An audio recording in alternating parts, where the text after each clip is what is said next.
Welcome back to the news from Kazakhstan. We're bringing you the latest stories. I'm Askar Sharif, and these are the headlines. The dispute of the bank rate split the parliament into two camps. In the heat of the debate, the MPs even revealed previously confidential information. Astana split the wake-up of the OSCE from a lethargic sleep. President Nazarbayev talked to the world mass media about the upcoming summit. The cost of the education. Parents complain about the extortion practices used in the schools of the country. The usually united parliament was almost split into two camps on Wednesday during the discussion of the new rules for mortgage lending. More specifically, the issue stemmed from the amendments allowing banks to raise borrowing rates to 56%. Some of the MPs claimed that currently the effective rate in the banking market is actually much higher. Yet others blamed their colleagues in lobbying the interests of the second-tier banks. Unexpectedly, the heated debates led to a sudden revelation about the income of the parliamentarians. The road to hell is paved with good intentions. The intentions of Aman Jamalov split the usually united single-party parliament into two camps. The former economist proposed an amendment introducing a threshold for loans. According to the MP's calculations, banks' interest should not exceed the eightfold financing rate of the National Bank of 56%. Other parliamentarians called the rate predatory and accused Jamalov of lobbying. Now we're setting the threshold of 56%. That's 56% of profit they can make on people. But where is the outcare about the people? I propose to vote by a roll call and then give the list to the mass media so that everyone will see who lobbies the interests of the banks and who protects people. Numerous Jamalov supporters in turn blamed their colleagues of market illiteracy. Supposedly, some banks already have the effective rate on consumer loans set at 100%. The MPs tried to explain that they are not talking about the regular nominal rates and noted that there is no sense for banks to issue small loans at low rates. It won't be profitable to banks, and they want it. If they will introduce these limits, we can forget about the consumer credits altogether, but this way we'll pitch the interests of our citizens. The opposition was also stern, citing their own calculation and proposing to lower the threshold loan rates to at least 40%. Everything, of course, in the interests of the consumers. Supposedly, the new rates will make the population poorer while bringing ultra profits to banks. The heated debates featured mutual reproaches and even revealed some secrets. What additional calculations do the great economists protecting the interests of the second-tier banks need? Who will be able to pay loans at these rates? We are getting about $3,500 per month here, so it won't be a problem for us, but it will be impossible for some pensioners. In the end, the MPs still approved the amendment in the second reading and set the upper threshold of what the losing party called the bank's ultra-profits.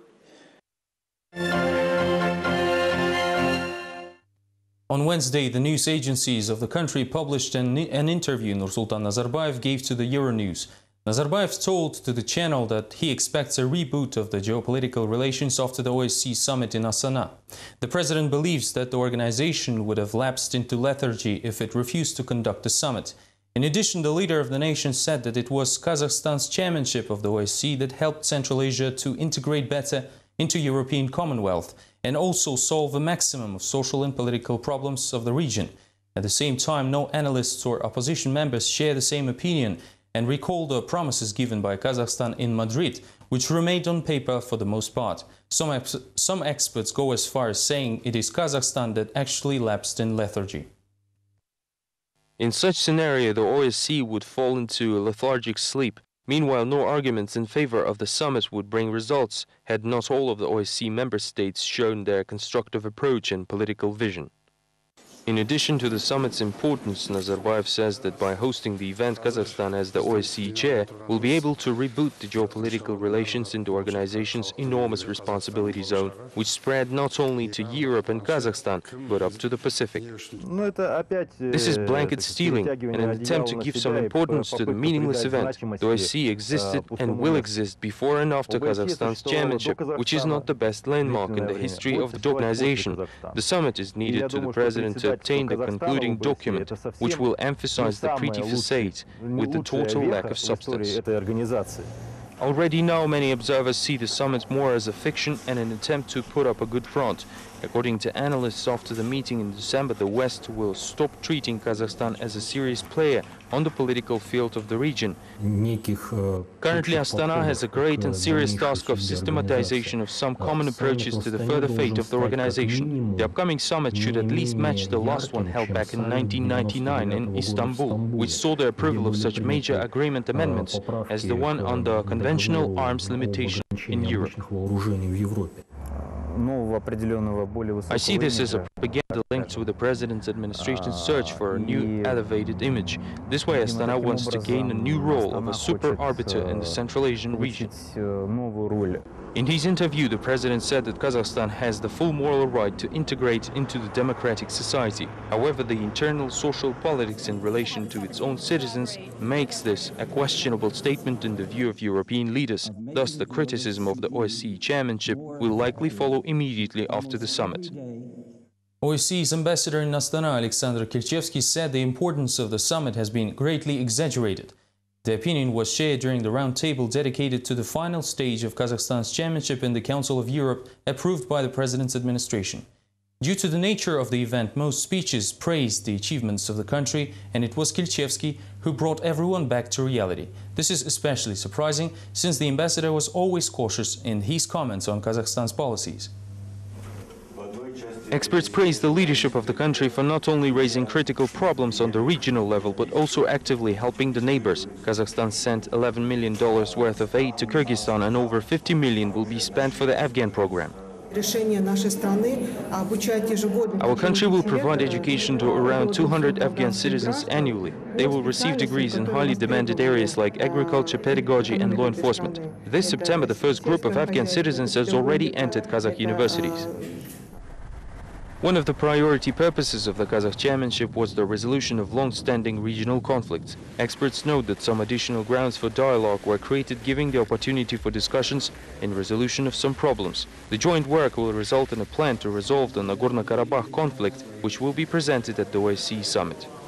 The situation in Kyrgyzstan could also turn into an extended conflict, and Kazakhstan has undertaken a series of steps to avoid this. According to the interim government of Rozo Otunbayeva, Kazakhstan played a major role in supporting Kyrgyzstan, which is also the merit of the OSCE chairmanship. Alexander Kilchevsky, the OSCE ambassador in Astana, interrupted the stream of praising, saying that despite many achievements, the main problems such as fair elections and absence of freedom of speech are still unresolved. Moreover, it is impossible to resolve things like that in such a short period of time. No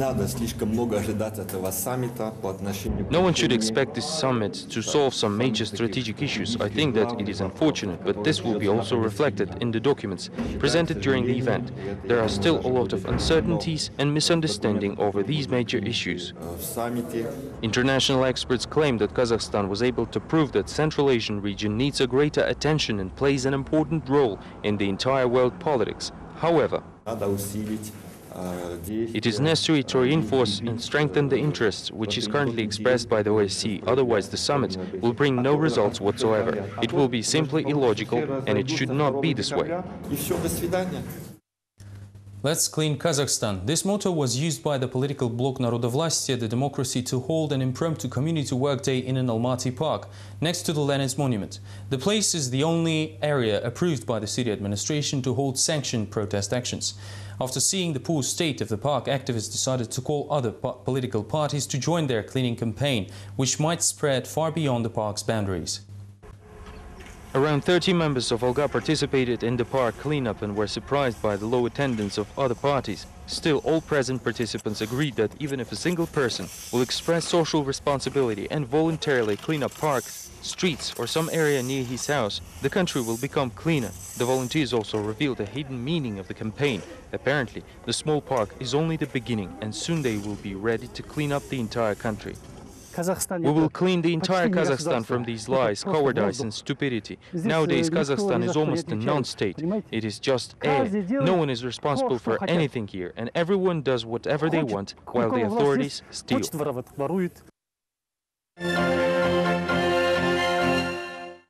A new high-profile trial started on Wednesday in western Kazakhstan. The case against oilman Tagan Kashanov was reviewed until late evening with no lunch breaks.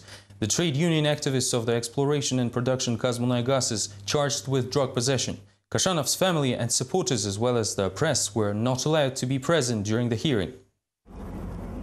In late October, oil workers of the company Uzenmunaygas in the West Kazakhstan's village of Zhanaozen held a strike to express discontent over the arrest of a trade union member Tagan Kashanov for drug possession. Employees claimed that Kashanov is persecuted for the organization of a mass strike earlier this year, as well as his civil position. The protesters ended the strike only after the leadership promised to support Kashanov during the trial and cover his legal expenses. However, it was later revealed that the services of the attorney were paid by Kashanov's relatives and friends. A 24-year-old employee of a tailor shop was recently detained by the police, which suspect him of murdering a reporter of the video portal Stan KZ Sayat Shulimbayev.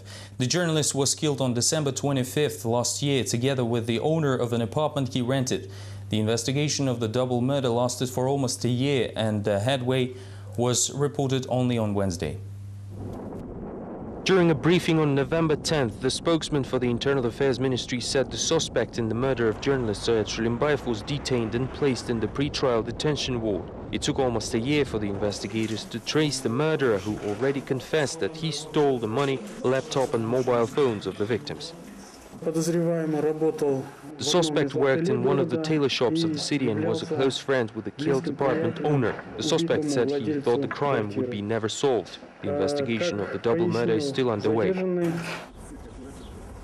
The criminal police believe there was some collusion between the detainee, whose name is not revealed, and the owner of the apartment, Shuhrat Bakriev. The investigators say he was a drug addict registered with the Internal Affairs Department. Supposedly, the killer and Bakriev realized that Shulimbayev has money and decided to stage a robbery. According to Colonel Shiderkulov, the murderer admitted that at the last moment he decided to keep everything to himself. He first killed Bakriev and then finished the beaten and unconscious Shulimbayev. 11 months after the murder, he was detained for completely different reasons. We have detained him for drug possession, and it turns out that he was involved in the murder. Now we will press charges for murder and several assault-related robberies. The Almaty Internal Affairs Department rules out the possibility that the journalist was killed for his professional activities. How exactly it found out that the suspect is linked to the murder is not revealed in the interest of the investigation. This makes the sister of Sayat Shulimbayev question the news.